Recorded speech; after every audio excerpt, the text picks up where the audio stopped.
Bonjour à tous et bienvenue dans ce troisième épisode du podcast. On est toujours sur le même thème, garder ses pensées pures. Et dans cet épisode, on va partager une troisième clé qui, je pense, est ultra importante, ultra indispensable. Et je pense que tout chrétien doit passer par cette étape-là pour garder ses pensées pures. Dans l'épisode précédent, on a parlé de la guerre d'influence. On a dit que tout chrétien qui veut garder ses pensées pures doit remporter la guerre d'influence sur la chair. On avait dit que la chair était la première source des mauvaises pensées en nous. La chair, c'est la source de tout péché en nous et qu'il fallait lutter contre notre chair par la puissance du Saint-Esprit. Aujourd'hui, j'aimerais qu'on puisse voir ensemble la troisième source des mauvaises pensées en nous. La première source, on a dit que c'était la chair. La deuxième source, dans le premier épisode, on avait dit que c'était les choses que l'on s'exposait. Et la troisième source de ces mauvaises pensées qu'on va voir aujourd'hui, c'est simplement les esprits mauvais et les démons. Quand on a des mauvaises pensées, ça va soit venir de notre chair. D'ailleurs, il faut savoir que une personne née de nouveau, un véritable chrétien, ne conçoit pas de mauvaises pensées en lui. La Bible dit dans 1 Jean 3 verset 9 que quiconque est né de Dieu ne pratique pas les péchés, parce que la sémence de Dieu demeure en lui et il ne peut pécher parce qu'il est né de Dieu. Donc nous, véritables chrétiens, on ne conçoit pas des mauvaises pensées en nous. Alors tu vas me dire, ok, si on ne conçoit pas de mauvaises pensées en nous, pourquoi on a des mauvaises pensées? C'est que quand on commence à avoir de mauvaises pensées, ça signifie qu'on a cédé, qu'on a accepté, qu'on a laissé rentrer de mauvaises pensées qui vont venir soit premièrement de notre chair, parce qu'on a dit que la chair c'est cette nature pécheresse qui était en nous avant notre nouvelle naissance, et cette chair-là va commencer à suggérer en nous de mauvaises pensées. À partir du moment où on accepte ces mauvaises pensées qui viennent de notre chair, là on a péché, et c'est là maintenant qu'on entre dans une phase où on commence à développer et à nourrir ces mauvaises pensées. Un véritable chrétien ne peut pas en elle nourrir des pensées de jalousie, ne peut pas en elle concevoir des pensées de haine, des pensées de méchanceté, des pensées d'impudicité, des pensées de convoitise, des pensées de comparaison. Non. Chaque fois qu'on a ces pensées qui viennent en nous, elles viennent de notre chair. Il faut très très bien comprendre ça. C'est pour ça que la Bible nous parle des œuvres de la chair et des œuvres de l'esprit. Si un chrétien commence à avoir ces mauvaises pensées, ça veut dire qu'elle a cédé à la chair, donc elle commence à manifester les œuvres de la chair. Et si un chrétien marche dans le Saint-Esprit, elle va manifester les fruits de l'Esprit, elle va commencer à avoir des pensées qui sont inspirées par le Saint-Esprit. Donc la troisième source dont on va voir aujourd'hui, ce sont les esprits mauvais, parce que oui, il y a aussi des mauvaises pensées, on a parlé de la chair, mais il y a aussi des mauvaises pensées qui vont venir en nous, pas à cause de notre chair, parce que on aura su les dompter par la puissance du Saint-Esprit, mais ces mauvaises pensées-là vont venir des esprits mauvais. La première particularité des mauvaises pensées qui viennent des esprits mauvais est que ça va nous oppresser. En fait, quand c'est des mauvaises pensées qui viennent de nos cinq sens, on a juste à ne plus nous exposer en fait aux choses qui vont réveiller en nous des mauvaises pensées. Et ces pensées-là, d'un coup, vont cesser, parce qu'elles viennent des choses auxquelles on s'expose. Quand ce sont des mauvaises pensées qui sont poussées par notre chair, on a juste à développer notre communion avec Dieu, on a juste à grandir spirituellement. On a juste besoin d'être rempli du Saint-Esprit en alimentant notre esprit, que ce soit par la prière, par la méditation, simplement par la communion avec le Saint-Esprit. Et au travers de toutes ces choses-là, on aura suffisamment de force à notre esprit, de manière à assujettir notre chair. De sorte que quand la chair va commencer à nous envoyer des mauvaises pensées, on saura les résister. D'ailleurs, en fait, quand notre esprit devient suffisamment fort, parfois, tout ce qu'on a à faire, quand la chair commence à nous proposer des pensées, des actions, on a juste à les ignorer. Quand tu ignores simplement les pensées de ta chair, tu vas voir que d'un coup, elles cessent d'elles-mêmes. Ça, c'est quand ces mauvaises pensées-là viennent soit de notre chair, soit des choses auxquelles on s'expose. Mais quand ces mauvaises pensées viennent des esprits mauvais, tu vas te sentir oppressé. Ça veut dire que tu ressentir en toi comme une force qui va t'obliger à penser à ça. Par exemple, tu ne veux pas penser au sexe, mais tu vas ressentir comme une force qui va te compresser, qui va t'obliger à penser au sexe. Tu veux honorer Dieu, tu veux plus ressentir en fait de la haine, tu veux plus blasphémer, tu veux juste adorer Dieu, mais tu vas ressentir en toi comme une force qui va commencer à te pousser à insulter le Saint-Esprit, à insulter Jésus. Je parle de ça parce que je sais qu'il y a des personnes qui nous écoutent ici, qui sont victimes de ça. Il y a des personnes qui ont souvent des pensées de blasphème, des pensées d'insultes, que ce soit contre Dieu ou même contre leurs propres parents. Donc ça, il y a ces esprits-là qui vont te forcer. Et tu sais que toi-même, tu sais que t'as pas ces pensées-là. C'est pas ce que tu veux. Tu sais que c'est même pas ta chair qui te pousse à ça. Mais il y a comme une force qui veut te pousser à y penser. Et d'ailleurs, pour aller plus loin, il y a des cas des personnes qui, parce qu'elles veulent résister à des mauvaises pensées, elles se retrouvent à avoir des manifestations physiques. Elles se retrouvent à avoir des compressions, elles se retrouvent en fait à voir que dans leur corps, il y a quelque chose qui commence à les pousser. Des fois, tu veux résister, mais t'as comme ta main, tu veux juste te pousser à te masturber. Des fois, t'as ton sexe, tu commences à ressentir des choses, t'as l'impression qu'en fait, dans ton corps, il y a quelqu'un, il y a une force qui te touche, qui veut te pousser à faire des choses qui sont contre ta volonté. Quand tu ressens ça, quand tu vis ces choses-là, si tu t'es reconnu dans tout ce qui a été mentionné, sache que tu es sous l'influence d'un mauvais esprit. La deuxième caractéristique, c'est qu'elles ont tendance à être ponctuelles. Elles ont tendance à se manifester dans des temps très précis. Et très souvent, elles vont se manifester lorsque, par exemple, on décide de se sanctifier, lorsqu'on décide d'honorer Dieu, lorsqu'on décide de mettre notre vie en ordre. Quand, par exemple, tu vas prendre une résolution, tu vas te dire non, moi aujourd'hui j'arrête de vivre dans l'impudicité, j'arrête de me masturber, j'arrête de déshonorer le Saint-Esprit, j'arrête de rester dans le manque de pardon, je veux pardonner. Tu peux au bout de 2 ou 3 semaines être tranquille, mais il va toujours arriver un moment où cet esprit-là va venir te visiter. Il va toujours arriver un moment où cet esprit va se manifester et va t'oppresser de manière physique, ou même des manières dans tes pensées, ou même dans tes rêves. Et d'ailleurs, ça se passe très souvent dans nos rêves.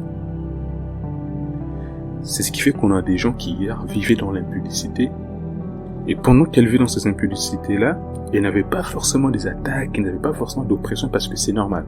Quand tu vis dans une chose, en fait, quand le diable te garde dans sa prison, il va te laisser tranquille, parce qu'il sait que tu es sous son emprise. Mais à partir du moment où tu vas te dire, non, aujourd'hui j'arrête, je vais maintenant marcher selon Dieu, je vais mettre ma vie en ordre, c'est là que, d'un coup, tu comprends pas pourquoi tu commences à faire des rêves où on te poursuit, des rêves où on te combat. Tu commences à avoir des manifestations des femmes et des maris des nuits, comme on les appelle, où tu dors, tu te réveilles, ta couche elle est souillée, tu dors, tu te réveilles, tu comprends pas, tu fais des rêves où on te viole carrément. D'ailleurs, on est d'accord qu'il y a des rêves érotiques qui viennent simplement de notre corps, parce que notre corps a été inactif pendant un certain moment, surtout quand elle a été active pendant un certain moment. C'est normal que de temps à autre, on puisse avoir ce type de songe-là, parce que les sexes, ça reste un besoin, et quand tu l'as déjà exposé, quand tu as déjà été actif sexuellement, c'est normal que, à un certain moment, ton corps réagit.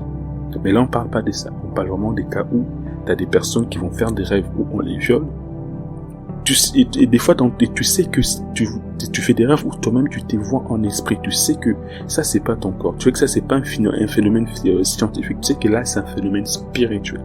Et pourquoi cela s'est produit? En fait, cela s'est produit aussi parce que à chaque fois qu'on pratique un péché, à force de nourrir des mauvaises pensées, on finit toujours par donner l'accès à l'esprit qui est derrière cette chose-là.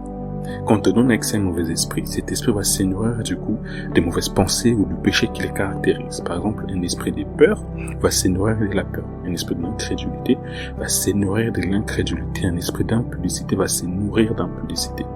Donc, quand tu commences à nourrir, à entretenir, à cultiver des mauvaises pensées, que ce soit des peurs, d'incrédulité, d'impudicité, à force de le faire, tu vas finir par attirer un mauvais esprit.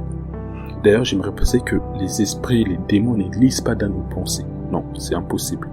La seule personne qui connaît ce qui se passe dans nos pensées, c'est nous-mêmes et c'est Dieu, parce qu'il est omniprésent, omnipotent, omniscient. À part ces deux personnes-là, le diable ne peut pas lire dans nos pensées. Par contre, il peut sentir les mauvaises pensées, parce que ça lui ressemble en fait. C'est à sa ressemblance. Quand tu as quand tu as des pensées d'impudicité, c'est normal qu'un esprit d'impudicité puisse sentir que là il y a quelque chose qui m'appartient. Quand tu as des pensées de peur, c'est normal qu'un esprit de peur puisse détecter que là il y a quelque chose qui est à moi. C'est pour ça que Jésus dit, les pensées de ce monde viennent, mais il n'y a rien de lui en moi. Le diable est capable d'identifier, de détecter les choses qui lui appartiennent dans nos pensées, ou même simplement en nous.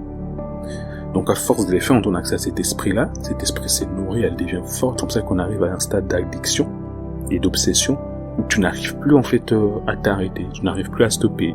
Hier tu commençais à coucher 1 ou 2 fois, tu te masturbes 1 ou 2 fois, mais maintenant tu arrives à un stade où tu n'arrives plus à t'arrêter. Tu peux le faire 3-4 fois par jour, et quand tu décides d'arrêter, tu comprends pas pourquoi tu n'y arrives pas. D'ailleurs, il y a beaucoup de gens qui se mentent à eux-mêmes. Ils vont se dire non, moi je suis pas possédé, j'ai pas d'influence pudique, j'ai pas des esprits dans ma vie. D'ailleurs, si je vais arrêter, je vais arrêter. Mais bizarrement, ces personnes-là, elles n'arrivent pas à arrêter. D'ailleurs, en fait, comment est-ce que tu reconnais que tu es un prisonnier, que tu es un esclave du diable? C'est parce que tu n'as plus ta propre volonté. C'est parce que toi-même, tu sais que quand tu décides d'arrêter de fumer, tu n'arrives plus à arrêter. Tu te retrouves oppressé, tu te retrouves compressé. Quand tu décides d'arrêter d'impudicité, tu n'arrives plus à arrêter. Tu te retrouves compressé, tu te retrouves oppressé, tu te retrouves avec une force qui commence à t'imposer des choses parce que tu es un prisonnier, tu es un esclave. Mais la bonne nouvelle, c'est que Jésus-Christ est venu pour nous libérer de ces choses-là. La Bible dit qu'il est apparu pour détruire les œuvres du diable. Pourtant, du coup, de comprendre qu'une fois qu'on a donné accès à cet esprit-là, il est normal qu'à partir du moment où, du jour au lendemain, on décide d'arrêter de lui donner accès, on décide d'arrêter de les nourrir, cet esprit puisse se révolter, cet esprit puisse se rébeller. Parce qu'en fait, ce qu'il faut comprendre dans le monde spirituel concernant les démons, c'est que les démons ont besoin d'un corps. Les démons ont besoin d'habiter, de posséder un corps. Je n'ai pas le temps de donner tous les versets bibliques liés à ça, mais ce qu'il faut comprendre, c'est que les démons ont besoin d'habiter un corps. La Bible, Jésus dit que c'est dans Matthieu 12, il me semble, du verset 43 au verset 45, je vais les lire. Lorsque l'esprit impur est sorti d'un homme, il va par des lieux arides, cherchant du repos. Il n'en trouve point. Alors il dit, je retournerai dans ma maison d'où je suis sorti. Et quand il arriva, il la trouva vide, balayée et ornée. Il s'en va et il prend avec lui sept autres esprits plus méchants que lui. Ils entrent dans la maison, s'y établissent et la dernière condition de cet homme est pire que la première. Il ajoute, il en sera de même pour cette génération méchante. Donc en fait, les démons ont besoin d'un corps. Ils considèrent notre corps comme une maison où ils vont habiter. C'est pour ça que quand on chasse un esprit, déjà quand on attire un esprit, cet esprit habite en nous. À partir du moment où on va commencer à chercher à le chasser, en vivant dans la sanctification, en mettant notre vie en ordre, c'est normal que cet esprit se révolte. Parce que tu le chasses de sa maison, tu te dis, mais en fait, si tu me chasses là, où est-ce que je vais partir en fait? Parce qu'un esprit, un démon a besoin d'habiter dans un corps. Par conséquent, à chaque fois qu'on va chercher à chasser un esprit, il y aura toujours des représailles. Pas dans le sens où cet esprit va commencer à te persécuter, à te torturer, non. Parce que si on t'enseigne bien sur les délivrances, tu comprendras que même si cet esprit-là fait des représailles, ces représailles seront nulles et sans effet. Mais si Dieu fait grâce, j'expliquerai ça plus tard. Mais le point à comprendre, c'est que c'est normal en fait qu'il y ait des représailles et il ne faut pas être surpris. Il ne faut pas avoir peur. Parce qu'il y a des chrétiens, quand on leur explique ça, ils commencent à avoir peur, se disent, ah mais si c'est comme ça, alors autant rester seulement comme ça, calme, ne pas faire des combats spirituels, ne pas chasser cet esprit, parce que si je les chasse, il va me combattre, il va m'oppresser, et c'est peu que cet esprit encore donne accès à des esprits qui sont plus méchants. Non, en fait, ce qu'il faut comprendre, c'est que tu le veuilles ou pas, tu es dans une guerre spirituelle. Que tu sois chrétien, païen, musulman, tout ce que tu veux, tu es dans une guerre spirituelle. Soit tu es du côté des dieux, soit tu es du côté du diable. Pourquoi comme je l'ai dit un peu plus tôt, c'est que pourquoi certaines personnes, beaucoup de païens, en même temps, ils n'est pas se sentir oppressés, ils n'est pas être combattus, c'est simple, c'est parce que ces personnes-là, elles sont déjà sous l'emprise du diable. Elles sont dans sa prison. Donc le diable n'a pas besoin de combattre ces prisonniers. Le diable ne combat que les enfants de Dieu, que les personnes qui vont chercher à marcher en nouveauté des vies. Et la conséquence d'ailleurs, si aujourd'hui tu as peur, tu te dis non, dans ce cas je préfère rester tranquille et pas combattre les diables, c'est que si tu te laisses sous l'emprise du diable, la Bible dit que l'ennemi, le diable ne vient que pour dérober, égorger et détruire. Si tu te laisses sous son emprise, si tu les laisses avoir domination sur toi, si tu décides de rester dans sa prison parce que tu as peur de combattre les diables, ce qui va se passer, c'est que tôt ou tard, il va te dérober. Il va t'égorger, il va te détruire. C'est comme ça qu'on a des personnes qui, parce qu'elles n'ont pas voulu combattre l'esprit d'impudicité, cet esprit-là a fini par les détruire. A fini par détruire leur mariage. Ils sont allés de tromperie en tromperie. A fini par détruire leurs enfants. C'est comme ça qu'on a des personnes qui, à force d'être sous l'emprise du diable, tu comprends pas comment dans les infos tu vois que oui, tel père il a violé son enfant, son propre enfant, mais tu dis mais c'est pas normal, oui c'est pas normal, c'est parce que c'est démoniaque. C'est parce que cette personne-là, elle était sous l'emprise du diable. Donc, on n'a pas d'autre choix que de combattre les diables. La bonne nouvelle, c'est que nous sommes plus que vainqueurs. La bonne nouvelle, c'est que il ne peut rien sur nous parce que nous sommes assis dans les lieux célestes avec Christ. Dans tous les cas, je pense que je serai amené tôt ou tard à faire un podcast sur la partie de combat spirituel et j'espère que vous serez bénis. Mais avant d'aller sur ça, comprenez que si tu veux garder tes pensées pures, Tu dois veiller sur tes 5 sens. Tu dois dominer ta chair, mais tu dois aussi briser l'influence des esprits mauvais. Sur ce, que Dieu vous bénisse et rendez-vous au prochain épisode.